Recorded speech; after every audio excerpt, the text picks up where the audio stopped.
বিজেপির জেলা সেক্রেটারি মলি পালের বাড়িতে রাতে এভাবে হানা দিল পুলিশ।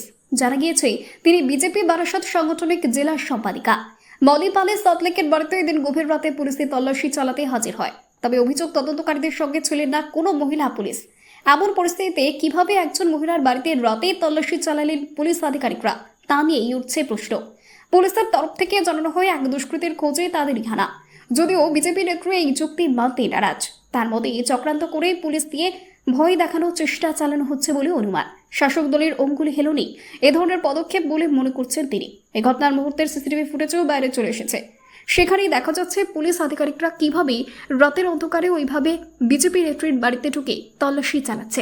রাত্রি 3:05 হঠাৎ দেখি বাড়িতে প্রচণ্ডভাবে এক নাগারে বেল বাজিয়ে যাচ্ছে। তো আমরা ঘাবড়ে গেলাম যে রাত্রি 3টের সময় কে বেল বাজাচ্ছে এইভাবে, মানে ক্রিমিনালের মতো বেল বাজাচ্ছে, মানুষ যেভাবে ডাকাতি করতে আসে। আমরা ড্রয়িং রুমে আসি, আমার হাজব্যান্ড এসে কাঁচের ভেতর দিয়ে দেখে পুলিশ দাঁড়িয়ে আছে, এক গাড়ি পুলিশ নিয়ে পুলিশ দাঁড়িয়ে আছে। আমার হাজব্যান্ড ভেতরে এসে বলে যে পুলিশ এসছে। আমি বললাম কোনো মহিলা পুলিশ এসছে? বললো না, মহিলা পুলিশ আসেনি।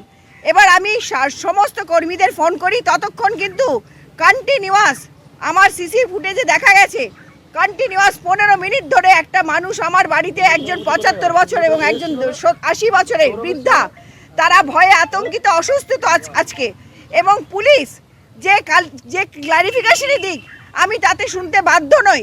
কেন আমাকে কালকে যেভাবে হ্যারাস করা হয়েছে রাত্রি 3টের সময় একটা মহিলার বাড়িতে, সেভাবে আমাকে কি বোঝাতে চাইছে এই পুলিশ? পুলিশ কি জানিয়েছে আপনাকে? পুলিশ কিচ্ছু জানায়নি।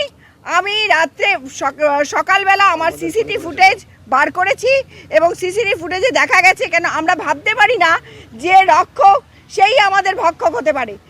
ব্যুরো রিপোর্ট, জজবা 24 বাংলা।